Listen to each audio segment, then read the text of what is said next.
우리가 계속적으로 이 민수기의 말씀을 함께 나누고 그리고 민수기 27장의 말씀을 함께 나누고 있습니다.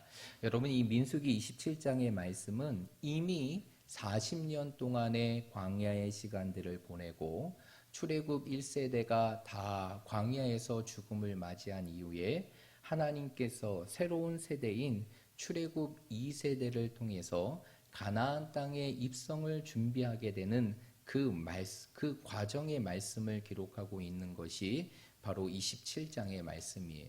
그래서 27장의 말씀은 크게 두 가지의 사건으로 이루어지게 됩니다.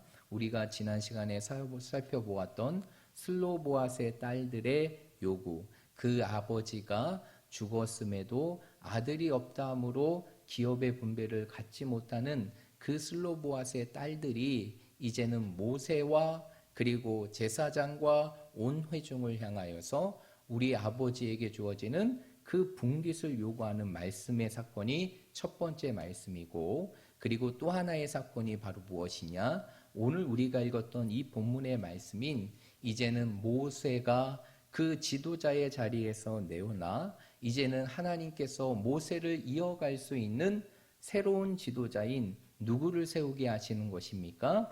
여호수아를 세우게 하시는 사건이 바로 이 민수기 27장의 말씀입니다. 그래서 오늘 우리가 읽었던 이 본문의 말씀은 이제 모세가 약 40년 동안에 그 40년 동안에 이스라엘의 지도자의 자리를 마감하고 하나님께서 그 모세의 뒤를 이어서 여호수아를 안수하여 이스라엘의 새로운 지도자로 세우게 하는 것이 오늘 본문의 말씀인데요. 여러분, 이 모세가 처음 하나님의부터 부름을 받고 이제 이스라엘의 지도자의 자리에서 이스라엘 백성들을 애굽에서 끌어낼 때가 그의 나이 몇 세입니까? 80세였죠.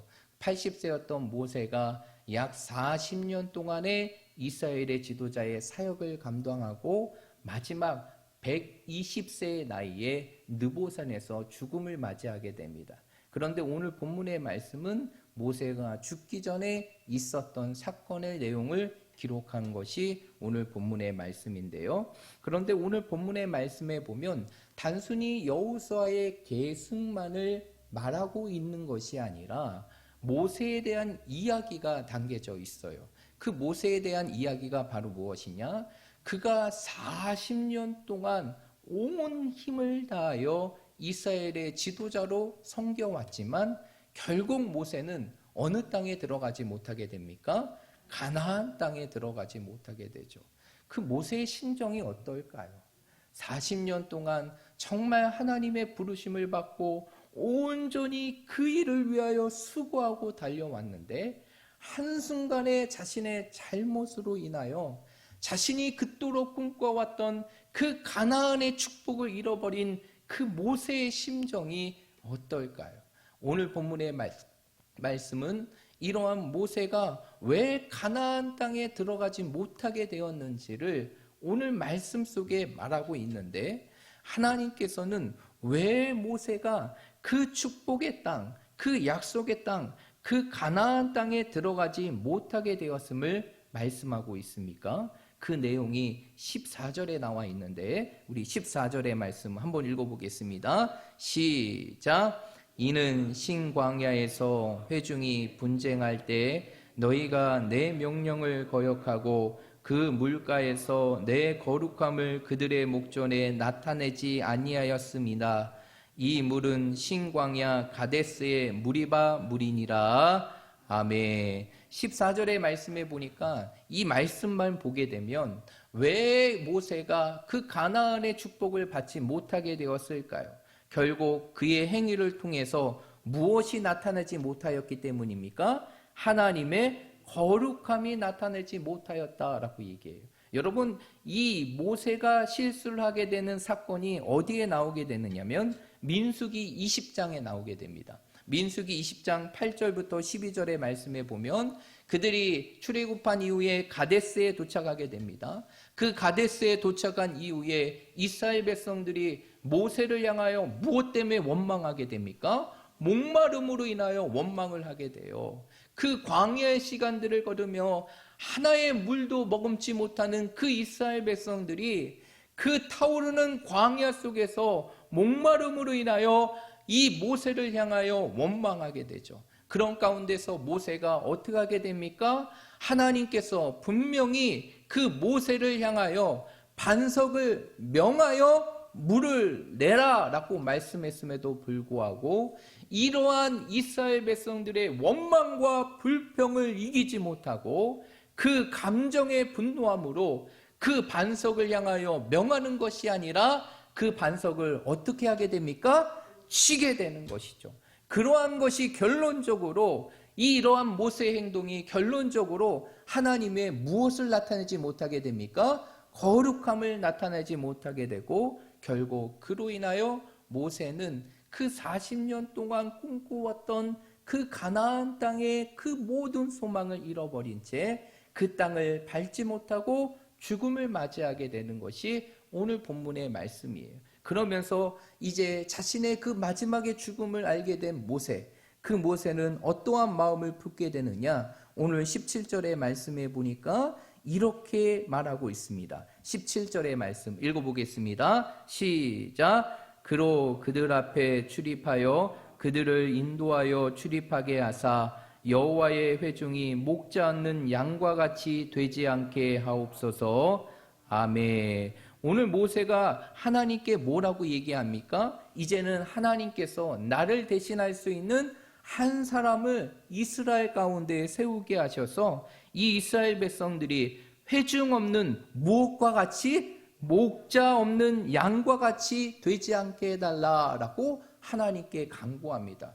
참 이 모세의 모습이 아름답지 않습니까? 비록 자신이 한순간의 잘못으로 하나님의 거룩함을 드러내지 못하고 그 가나안 땅의 축복을 밟지 못하지만 그 모세는 그 상황 속에서 자신이 왜 밟지 못하는 것에 분노하기보다는 어떠한 마음을 품게 됩니까? 목자 없는 양과 같이 이스라엘 백성들이 유리하고 흩어지는 모습을 더 안타까워하는 마음으로 하나님 앞에 무엇을 구하게 됩니까? 지도자를 구하게 되죠. 그랬을 때 하나님께서 그 모세에게 뭐라고 얘기합니까? 하나님의 영이 머무른 누구를 선택하게 되죠? 여호수아를 선택하게 되고 그 여호수아를 이스라엘 백성들의 지도자로 세우게 하라. 그래서 모든 이스라엘 백성들이 그에게 복종하게 해야 될 것을 말씀하고 있는 것이 오늘 우리가 읽었던 이 본문의 말씀이에요. 그러면 오늘 이 본문의 말씀을 통해서 오늘 이 시대를 살아가는 우리들이 기억해야 될 두 가지의 메시지가 있는데 그것은 바로 무엇이냐? 성도는 늘 우리의 삶 속에서 무엇을 드러내며 살아가야 되느냐? 하나님의 거룩함을 드러내며 살아가야 하는 것이 오늘 말씀에도 나타났지만 결국 모세가 하나님이 약속하신 그 축복의 땅, 그 풍요로운 땅인 가나안 땅을 밟지 못하게 되는 가장 중요한 이유는 결국 무엇을 드러내지 않았기 때문에 하나님의 거룩함을 드러내지 않았기 때문에 결국 오늘 이 말씀은 이 시대를 살아가는 우리들이 무엇을 드러내며 살아가야 될지를 말씀해주고 있는 것이에요. 결국 모세가 하나님의 거룩함을 드러내지 못하여 하나님이 주시는 축복을 경험하지 못하였다면 오늘 이 시대를 살아가는 우리들은 우리의 삶의 자리에서 누구의 거룩함을 드러내야 되는 것입니까? 하나님의 거룩함을 드러내야 되는 것이 내 삶을 통해서 내 안에 계시는 하나님, 그 하나님의 거룩하고 순결함의 모습을 이 땅에 드러낼 수 있는 통로와 같은 존재가 오늘 이 시대를 살아가는 우리들이 되어야 되는 것입니다. 그렇다면 이러한 하나님의 거룩함을 드러내기 위해서는 이러한 하나님의 거룩함을 우리의 삶으로 드러내기 위해서는 그리고 우리를 바라보는 자들이 우리의 모습을 통해서 하나님의 그 놀랍고 거룩함을 바라보게 하기 위해서는 우리의 삶 속에 어떠한 모습이 있어야 될까요? 그것은 바로 무엇이냐? 우리의 삶 속에서 하나님의 말씀 앞에 온전한 순종의 삶을 살아가야 한다는 것이 여러분 하나님의 거룩함은 바로 무엇을 통해서 이루어지느냐?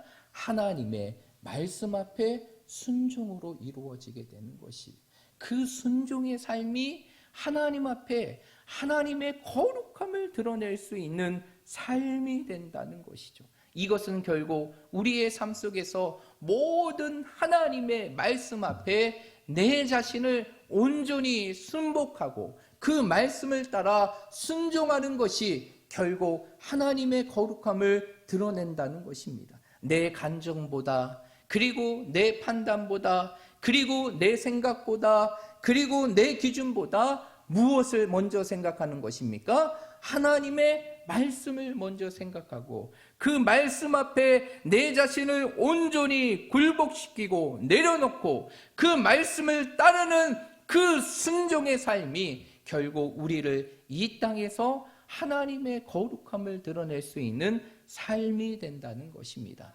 그러므로 우리 사랑하는 모든 성도들이 오늘 이 말씀을 기억하면서 정말 우리의 삶 속에서 정말 하나님의 거룩함을 드러내기 위해서 늘 말씀 앞에 내 자신을 내려놓고 말씀 앞에 내 자신을 순복하고 말씀 앞에 내 자신을 굴복하며 온전히 그 말씀을 따라 이 땅의 삶을 살아감을 통하여서 하나님이 주시는 그 하나님의 거룩함을 이 땅에 드러내며 살아갈 수 있는 우리 모든 믿음의 성도들이 되시기를 주님의 이름으로 축복드립니다. 두 번째로 오늘 말씀을 통해서 우리가 기억해야 될 또 한 가지가 있는데 그것은 바로 무엇이냐? 이 땅에 믿음으로 살아가는 우리들은 오직 우리의 삶 속에서 누가 우리의 목자 되심을 인정하며 살아가야 됩니까? 하나님 곧 예수님이 우리의 삶의 영원한 목자가 되심을 인정하며 살아가야 한다는 것이, 오늘 말씀을 보게 되면 모세가 이제 자신의 마지막 죽음의 상황 속에 이르게 될 때 그 모세는 자신이 가나안 땅에 들어가지 못하는 그 축복의 삶을 누리지 못하는 것에 대한 아쉬움과 분노보다는 이제 홀땅에 남겨져 있는 이 이스라엘 백성들을 향한 걱정과 생각으로 가득 차게 됩니다. 그랬을 때 하나님께서는 그 모세를 통해서 누구를 세우게 하십니까? 여호수아를 세우게 하죠. 여러분, 그런데 여호수아의 이름의 뜻이 무엇인지 아십니까? 여호수아의 이름의 뜻이 무엇이에요? 이 여호수아의 이름의 뜻은 여호와께서 구원하시다라는 뜻이에요. 여호와께서 구원하시다. 그러면 결론적으로 여호수아는 장차 누구를 예표하는 존재입니까? 이 땅에 우리를 구원하실 예수 그리스도를 예표하는 존재가 여호수아라는 것이에요. 그러면 결국 이 사건은 우리에게 무엇을 보여주는 것이냐? 오직 이 시대 속에서 우리의 목자가 되고 우리가 따라가야 될 분은 오직 누구뿐이라는 사실을 말해주고 있습니까? 예수 그리스도뿐이라는 것을 말씀해주고 있는 것이, 여러분, 우리의 삶의 목자는 예수뿐임을 믿으시길 바랍니다. 그분만이 우리가 이 땅에 따라가야 될 목자이고 우리가 닮아가야 될 분이고 우리의 인생의 삶의 영원한 주인 되심을 믿으시길 바랍니다. 그러므로 우리의 인생의 삶 속에 늘 내 삶의 목자는 오직 예수님뿐이라는 사실을 기억하고 여러분의 삶 속에서 그 예수님을 내 인생의 목자로 여기고 그 예수님과 함께 인생의 삶을 살아갈 수 있는 우리 모든 성도들이 되시기를 주님의 이름으로 축복합니다. 여기서 맞추려고 했는데 몇 분이 눈을 감아서 조금 더 이어서 가도록 하겠습니다. 그런데 그렇다면 예수님이 우리의 삶의 목자가 되시면 우리의 인생의 삶이 어떻게 달라지는 것이냐? 제가 여러분들에게 몇 번을 말씀드렸지만 그것은 이 시편 23편 1절의 말씀, 23편 1절의 말씀이 무엇입니까? 여호와는 나의 목자시니 내게 부족함이 없으리로다. 이 이야기는 무엇이냐면 정말 하나님을 우리의 인생의 목자로 여기고 그 예수님을 우리의 인생의 목자로 여기면 부족함이 없다는 거예요. 여러분, 근데 부족함이 없다는 것은 히브리어의 표현의 관용적인 표현인데 그것은 바로 무엇이냐? 너무 행복하다라는 뜻이에요. 그래서 히브리 사람들은요, 이제 너무 행복하면, 너무너무 행복하면 내게 부족함이 없어요. 이렇게 표현합니다. 그러면 결국 예수님을, 하나님을 우리의 인생의 목자로 여기며 살아가는 그 인생의 삶이 세상의 그 어떤 인생보다 행복한 것인데, 그러면 왜 예수님을 인생의 목자로 여기고 살아가면 그 인생의 삶이 행복하는 것이냐? 그 이유는 네 가지가 있는 것이죠. 그분이 바로 내 삶의 인도자가 되시고, 그분이 바로 내 삶의 경영자가 되시고, 그분이 바로 내 인생의 공급자가 되시고, 그분이 바로 내 삶의 평안의 근원자가 되시기 때문에, 나보다 내 자신을 더 알고 나보다 내 인생을 더 위대하게 이끌어 가신 그 주님이 내 삶의 인도자가 되고 경영자가 되고 공급자가 되고 평안의 근원자가 되기에, 결국 그 예수님을 목자로 여기며 따라가는 그 인생의 삶이 행복한 것입니다. 여러분, 세상의 행복은 끊임없는 목마름으로 끝나지만 주님이 주시는 그 행복은 우리의 삶의 영원한 만족이 됨을 믿으시길 바랍니다. 새로운 한 주의 시간 속에서도 오직 내 삶의 목자 되시는 그 주님을 바라보고 그 주님을 따르며 살아갈 수 있는 우리 모든 믿음의 성도들이 되시기를 주님의 이름으로 축복드립니다.